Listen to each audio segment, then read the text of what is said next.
So the big tax question is this: how do wealthy people keep their money working for them when selling their business, real estate, or other highly appreciated assets without paying hundreds of thousands to millions of dollars in tax?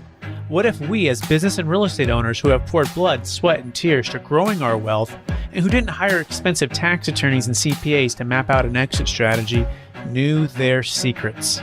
Instead of recreating the wheel, why can't we just model the way they deferred 30 to 50% in tax, paid off debt, funded their next business dream, and most importantly, leave a financial legacy to give to the causes we believe in most?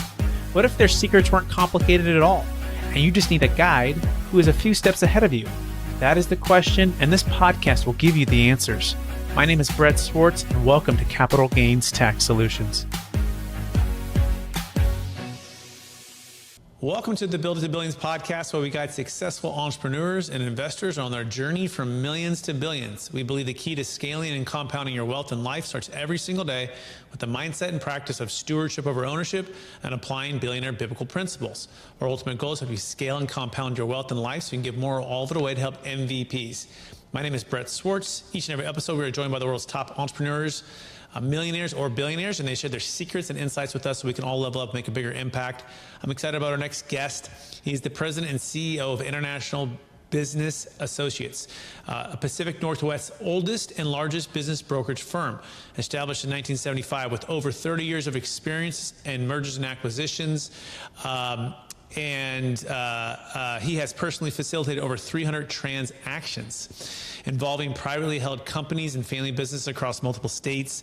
His expertise spans manufacturing, distribution, technology, marine, automotive, education, retail, and so much more, with transactions ranging from about $1 million to $30 million in value. Please welcome to the show with me, Mr. Gregory Kovsky. Gregory, how are we doing? I'm doing great. Brett, it's wonderful to be here. Excellent. For our listeners getting to know you for the first time, would you give us just a little bit more about your story and your current focus? Certainly, I'm happy to do it. So I'm a Pacific Northwest boy, grew up in Portland, Oregon. IBA sold my father's veterinary hospital.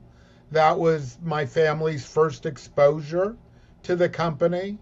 I left the rain, went to the University of Texas down in Austin, graduated from McCombs, explored my first career, took me to Kansas City, missed the mountains and ocean, and came back to the Northwest in '94.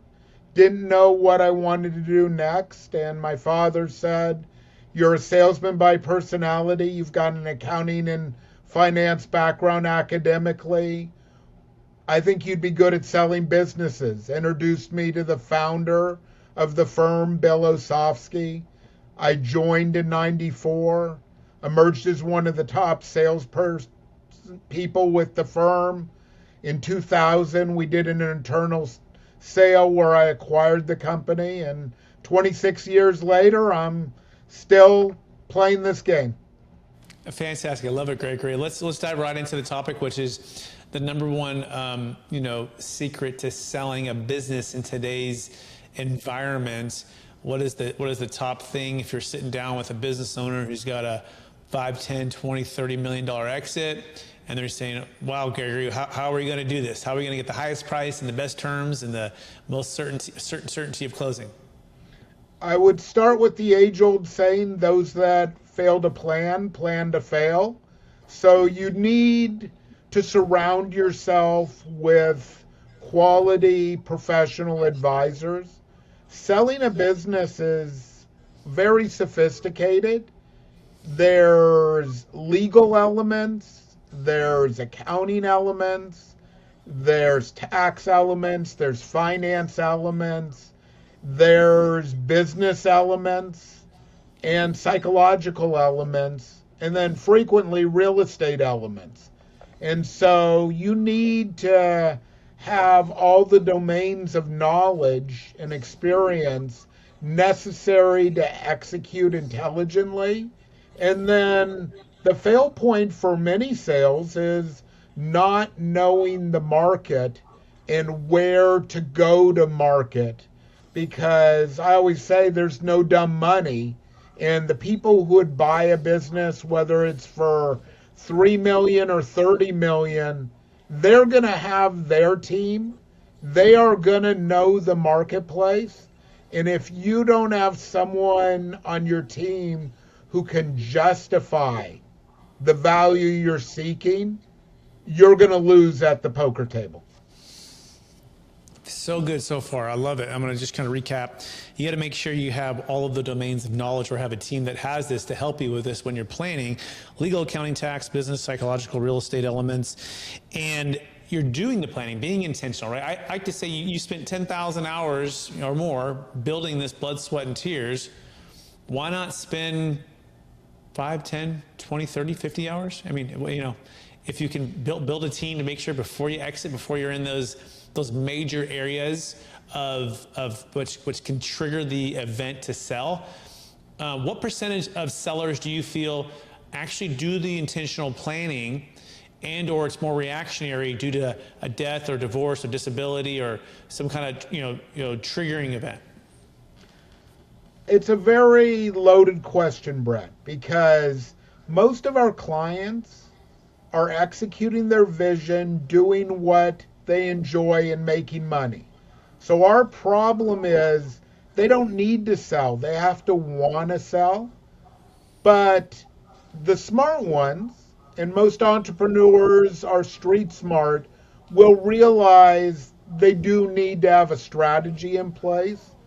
And frequently, we're dealing with the silver tsunami right now, the baby boomers retiring. One we didn't touch on is you need to meet with your wealth advisor and understand, once you know what your business is worth. If I tell you I can get 5 million for your company, well, then you need to have them look, is that enough to retire? Is that enough to do the legacy plans you want? Is that enough to do the charity that you want? Because a business has two sides. It has its annuity while you own it, and will stay with that $5 million company, and maybe you're earning $1 million a year, a 5 multiple at time of sale.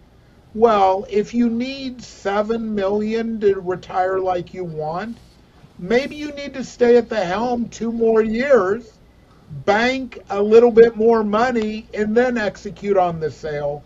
Because once you sell the cow, you're not taking the milk home anymore. You know what the worst thing to do is when you're selling a business? Paying huge capital gains taxes. In fact, they're about 20 to 50% of the sale. And if your client is selling, whether you're a business broker, M&A advisor, financial advisor, they have a large capital gains tax problem. And guess what? We have a solution. We build capital gains tax solutions for sellers of highly appreciated assets, including real estate, including businesses and other assets. And we want to encourage you to take action today to learn about what solutions are available. So think about a business, think about real estate, think about other assets that have at least $1 million net proceeds and $1 million gain, and the sale is going to result in 20 to 50% in tax. So what can you do? Well, you can build a capital gains tax solution with our team. Go to capitalgainstaxsolutions.com or click on the link below to get started. Yeah, I think people would call that a gap analysis, right? What's world-class versus where you're at. And, it may not take much to get to world-class. And if, people, processes, systems, and your numbers, and figuring out ways to get that to a place where your value is where you need it to be. I've heard it put this way too: your personal finance needs to be aligned or clear, your business, the timing for the sale, and then your actual lifestyle. Talk about the psychological piece of this, right? People's identities are tied, which understandably so, right? This is how they've been pouring their blood, sweat, and tears into something. Like where your heart is, there your treasure will be also, right?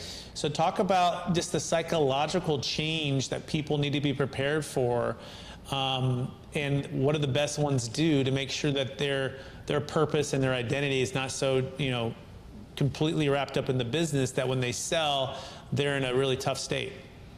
I'm going to start with bookmarking one thing for future discussion, and that is the gross amount isn't the key to the sale, it's the net amount. And so when you're talking to your wealth advisor, you need to loop in your CPA to know if you get 5 million after you run it through the tax system and you're in California, the tax implications of a sale in California are greater than if you're in Nevada. And so you need to evaluate that piece. But getting back to the psychological, it's a very interesting question because the dollars do matter to our clients, and we exclusively represent the sell side of transactions at my firm.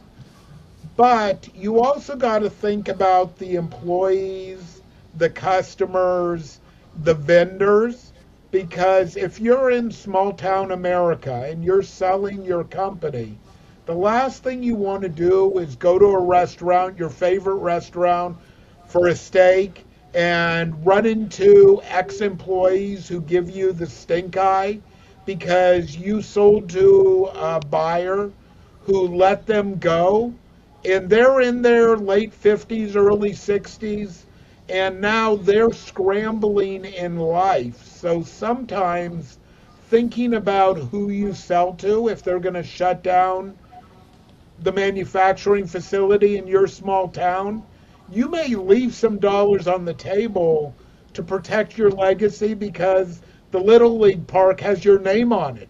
And you don't want people looking at you negatively. And same thing with your customers. They've come to know and trust you. And then your vendors. I was talking to a roofing company owner who I sold, and he bought a lot of plywood from a lumber yard where he had a great relationship with that owner. Well, if this roofing company, to save a dime, moves to another lumber yard, his good friend gets detrimentally impacted. And so all of these businesses have built their own ecosystems of employees, customers, and vendors. And it truly needs to be something a selling owner thinks about. It doesn't mean it's going to ultimately sway their decision, but all things being equal, if you can protect those three parties in a sale, it's probably going to make you sleep better at night. Yeah, we're speaking with Gregory Kovsky, everybody. Gregory Kovsky, spelled Kovsky. You can learn more by going to IBAinc.com, IBAinc.com. Pacific Northwest premier business broker since 1975, celebrating over 50 years in 2025. Check them out. They completed over 4,400 business sale transactions, sell side. And speaking of tax, Gregory, I couldn't agree with you more. You know, somewhere between 20, 30, 40, 50% of the sale, if it's a C Corp, I've seen as high as 60, 70% of this sale is going to be subject to capital gains tax depreciation recapture, depending on what state you live in, depending on how you've taken depreciation over the time. And it's brutal, right? To think you've spent 10,000 hours building it, and if you just spent a few hours planning, that amount can be deferred and can be compounded and can be used to put into other business ventures or other real estate ventures or live off for retirement. So back to your 7 million versus the 5 million, oftentimes that value gap can be, a profit gap can be made up through capital gains tax solutions that allow for the deferral of the tax. I know we helped a business owner out of San Diego selling a car wash, $13 million exit, and they're facing this massive tax. Not only that, they had debt on the real estate and the business, and they're going, wow, now's not a good time to 1031 exchange for a number of reasons. And we think interest rates are kind of low at this point, and we get a sense that the market's kind of hot. And so they were wise, and we built a plan to defer their tax, pay off their debt, diversify their wealth. Talk about the importance of capital gains tax planning and or just the challenges with the 1031 exchange, which used to apply to a business sale, but no longer does. But even then, you got to go like kind, and most business owners, they're looking to be retired out of that business. So talk about your experience with 1031 exchanges and some of the challenges as well. Certainly. So 1031 exchanges are a great tool, and you're right, they are not applicable anymore for business sales. but they are very active for real estate sales. And IBA has the ability to sell both asset classes under one umbrella for a client. So, say you are a baby boomer and you built your company starting in the 1990s and we're 30 years later, well, your asset of a business definitely grew, and frequently most of that business is blue sky, which is goodwill, which is subject to the capital gains tax. And then on the real estate side, in most places, especially on the West Coast where we're based, if you owned a piece of real estate for 30 years, its value has increased, and you do have a significant capital gain tax. And that's where you can look at different options, ranging from a 1031 exchange. I mean, we often recommend selling the real estate.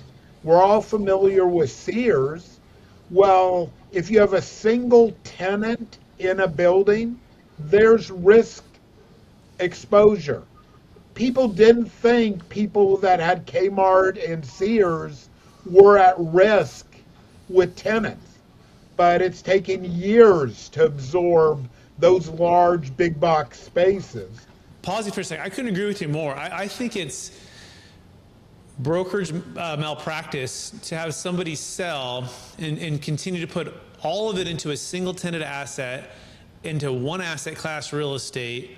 And it's like they built this thing up for 10, 20, 30 years. It's their retirement, and they're doing, let the tax tail wag the investment dog. And they think it's simple because it's triple net, and I don't have to worry the tenants, the toilet trash, the all of the insurance, they all pay for it. I just get this check in the mail, and it's like, oh, you're missing it. Like, that is the opposite of, you're increasing your risk. I've even seen it with these CVS's or these Walgreens. You're like, oh, these things are just AAA, and these, and then they go dark, and you see the Halloween store come in there for like 3 or 4 months or whatever that's last, and they're out again. You're like, oh my gosh, but they're like, the lease is guaranteed, yeah, until it runs out, and then they don't renew the lease. So to us, this is why the 1031 exchange, we call it blockbuster, Gregory.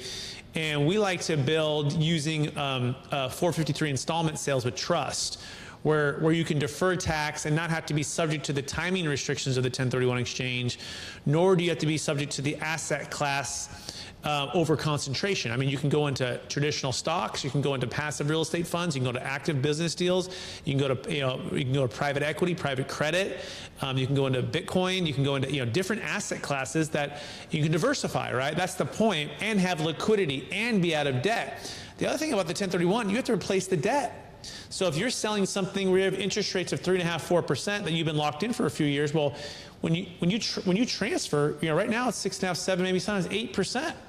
So you're having to take on more debt, and debt to us in a market that it's not making a lot of sense for a lot of real estate deals increases the risk. So, but back to the business sales as well. Our strategy works for business sellers. Like, we just did a large business exit out of Connecticut, a large one out of Arizona, a large one out of North Carolina. Like, we're doing them all over the country, where we help business owners exit and truly diversify and get that passive income. So talk about the importance of stuff outside the 1031 exchange. No, it's very important to have the right professionals involved to problem solve the tax issues, because there are a full spectrum. I've worked with many of the top CFOs, CPAs in the United States, and they will often say having someone from IBA is like having another member of a think tank, because we are not a CPA or CFO, but myself, having done this 32 years, I've sat with many of the top CPAs and CFOs and learned, and I have the ability to share ideas where I can say, I have seen a deferred sales trust used. I have seen a Delaware statutory trust used. I have seen someone in a 1031 exchange go from a single tenant building to a multi-tenant opportunity that doesn't have the same level of risk. I have seen on C Corps an allocation to personal goodwill and personal non-competes to avoid double taxation issues. So, like we started this conversation, the smartest people in the world hire talent and delegate. The ones who fail often hold things tight to their fist and think they know it all. I mean, I've raised two kids, one to 20, one to 23. It's amazing as they get older, they actually will come back to their mother and I and say, that advice you gave was sound. It took me a few years to realize it, but it actually makes sense. Oh, I'm speaking with Gregory Kovsky. I swear we're cut from the same cloth here with the background with transactional work. I started at Marcus and Millichap and, went through the 1031s. And we still do 1031s. Like we like it when the deals make sense. We don't want to completely throw them under the bus, but you can learn more about Gregory Kovsky by going to ibainc.com. I think the big thing is just clarifying what people really want, right? And then finding the tools or strategies to help fit what they really want. I found more and more of the baby boomers or even the entrepreneurs that we work with, they want truly passive income. And we call that the fourth quadrant of the Robert Kiyosaki Rich Dad Poor Dad book. Most people never achieve that fourth quadrant. They're stuck in 2 or 3, right? And so they're trading their time, their talent, their energy, their resources in the business or in the real estate, and they're ready to get to that fourth quadrant, which is where their money is working for them completely full time, and they're living off the truly passive income number. So I call it, we say it's like this. You're Kenny Chesney on the beach, and you're playing the guitar, and you have no shoes, no shirt, no problem, and the money is durable, it's consistent, it's showing up 20, 30, 40, 50,000 a month, whatever that number is for you, and you're not having to trade time or energy or risk, really. I mean, it's diversified. I mean, there's some risk in the investments, right? But you're only paying taxes, you receive payments back. We happen to specialize in the Deferred Sales Trust, and one of the few in the country that Delaware's and 1031s, all 3. And sometimes we use a combination of all 3. Right, because there's debt over basis issues, because the real estate itself, you find a nice deal that you want to buy, right? We had a client, $6 million exit out of Texas. He did a partial Delaware, partial regular 1031, and a partial deferred sales trust. That's great. And so it's being open-minded enough to not allow the tax tail to wag the investment dog, but also the tax tail to wag the tax strategy. Like, look at which strategy or combination of them can help you achieve what you want to achieve. The other part of it is the entrepreneur who wants to go into another business. What I love about the DST, you can partner with the trust to go back into other business ventures, tax deferred. So you're not stuck in some of these other strategies like 1031s, especially the triple net deals or the Delawares. All your eggs, if you do a regular 1031 or a regular Delaware, typically are all in one asset, no liquidity, no diversification, right? A lot of the Delawares are paying like 5%. You have no control. A lot of our entrepreneurs want to do the next deal or do their next business or real estate or their grandkids or their kids, and they don't want to just be passive. So these are just some things that people, I would encourage you to think about. The next one, Gregory, is estate tax. I think this is the one that gets missed most of the time. People believe, 1031 and swap until you drop and get a stepped up basis. That's true for cap gains tax, but it has nothing to do with estate tax and debt tax.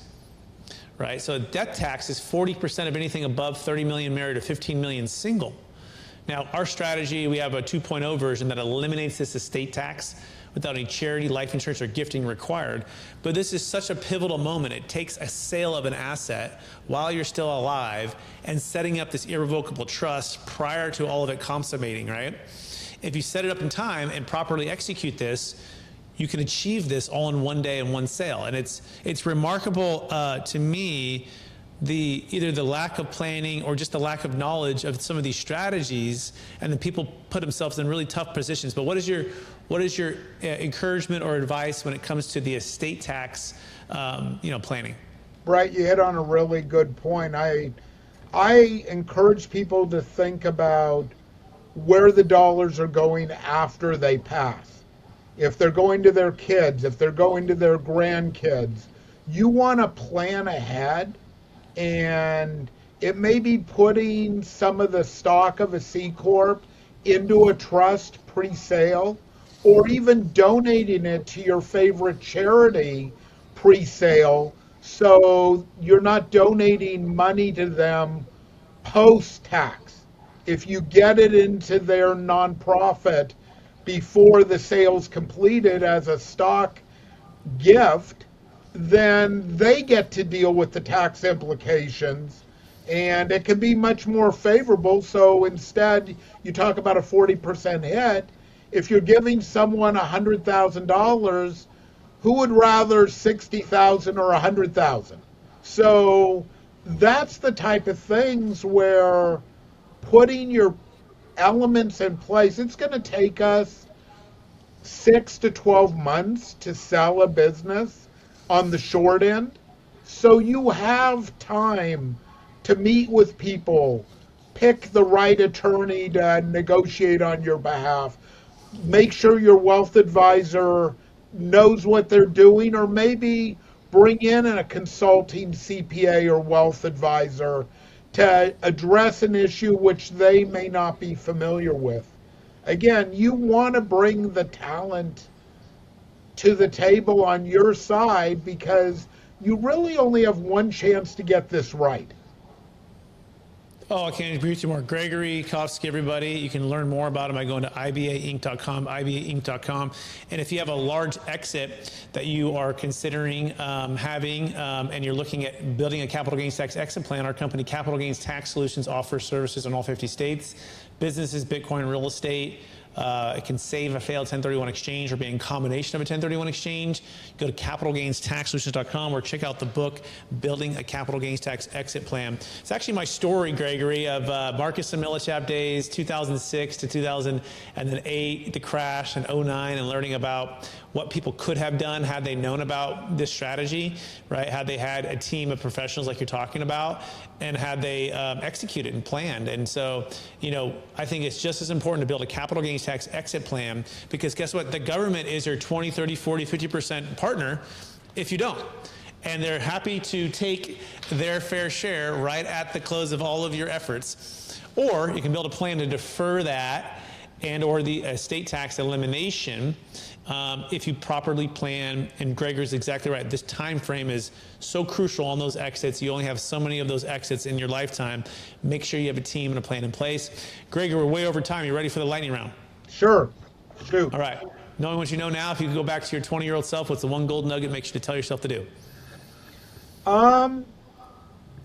Accept risk, that the ability to bounce back is even more existent than you may think, that the fall as a 20-year-old is not significant. It's much more significant at 50 or 60. Love it. Great wisdom. Next question. Number one book you've recommended or gifted the most in the past year?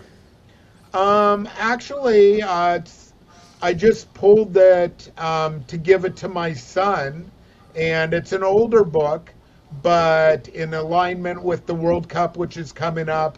It's called Leading, and it's by Sir Alex Ferguson of Man U fame, and it's a very good business book related to being at the head of the most powerful and successful soccer franchise in the world when he was there.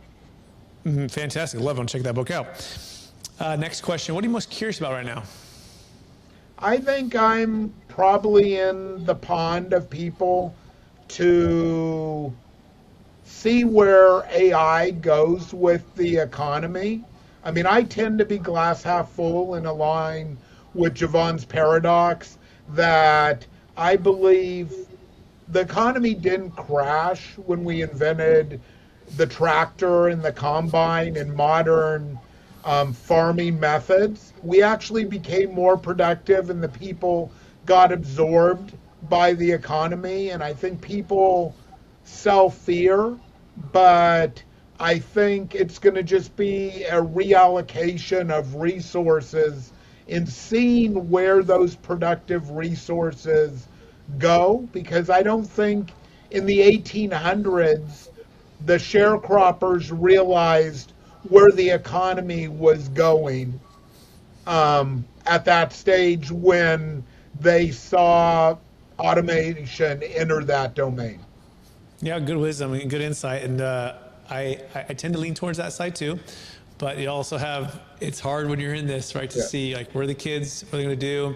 I had heard we homeschool our kids, and part of that is to give them more financial, entrepreneurial, biblical approach to how they do life in the world.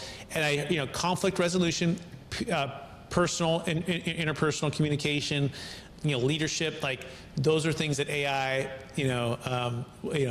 we say it now, aren't going to take, right? And so that's a big piece of that. Excellent. Next question, which I think kind of dovetails on it. Number one leadership quote or theme that you strive to live by? Struggle with or support? Number one leadership quote that you strive to live by?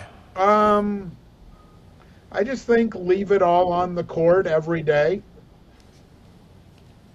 I love that. John Wooden says it well. Success is the peace of mind, which is the direct result of self-satisfaction and knowing you did your very best to become the best you're capable of becoming, right?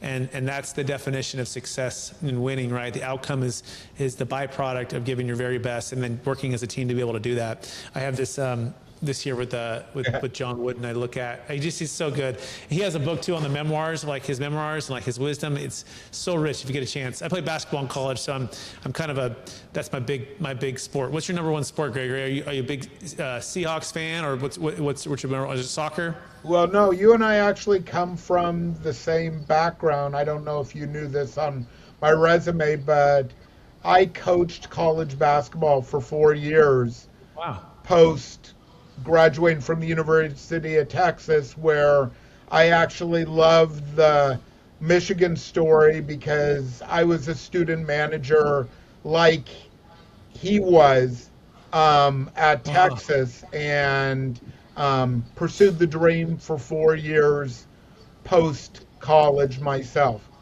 Oh, that's incredible. I haven't coached basketball at that level. I did some 7th grade, and I did my 7-year-old here last 2 years. But that's amazing. Congratulations on that. What another part of your book. When are you going to write your book to share all these stories? Oh, I don't know that I'll write a book, but I'm happy to share my stories. It was actually very instrumental of being successful in M&A.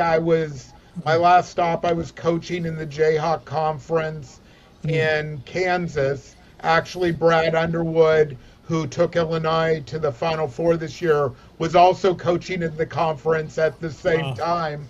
And what I used in business brokerage, which is very interesting, is what's more intangible to sell than a junior college scholarship to come play for you? You are truly selling yourself, and I believe that ability to sell the intangible has benefited me as an M&A broker. Oh, I absolutely believe it, and it's such a cool background. I love that. I actually shot hoops this morning. Nice. Woke up early, went to the gym, and that's one of my ways that it helps me to meditate and just by myself, just shooting for 20, 30 minutes, whatever, an hour. And it's just, it's kind of like maybe what golf is for some people is basketball for me.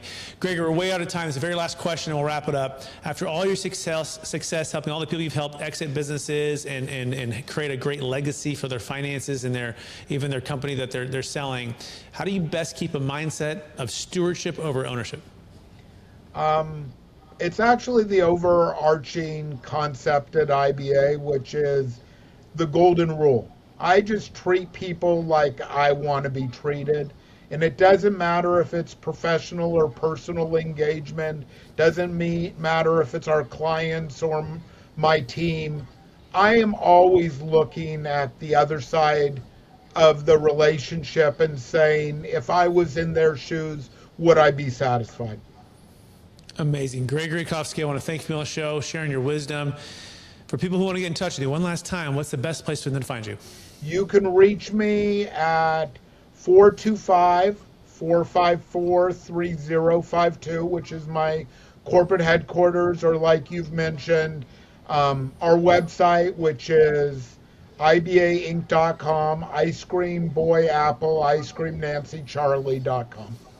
Amazing. And also want to thank all of our listeners or viewers for watching or listening to another episode of the Build It to Billions podcast, also streaming on Capital Gains Tax Solutions podcast and YouTube channel. And we're on this journey with you to scale from millions to billions so we can give more all the way to help MVPs, the most vulnerable people. My name is Brett Swarts. If you have a large exit coming up, we want to help you defer that capital gains tax or eliminate that estate tax, not having to use a 1031 exchange or maybe using a partial 1031 exchange. But you got to get started. You got to do this before you exit. You got to be intentional. You got to do all the things we've been talking about today with Gregory. Go to capitalgainstaxsolutions.com. You can also pick up the book of Building a Capital Gains Tax Exit Plan. Again, it's my journey to learn all of the things that I hope you would know as well before you exit, helping clients after the 2008 crash know what strategies they have for capital gains tax exit planning. Just go to Amazon to pick that up or go to capitalgainstaxsolutions.com. Appreciate everyone watching and listening. We'll talk to you again real soon. Bye now.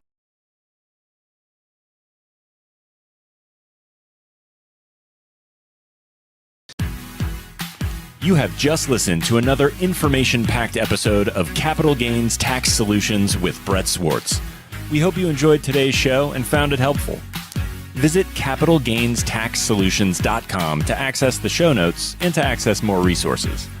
Don't forget to leave a review and join us again next time.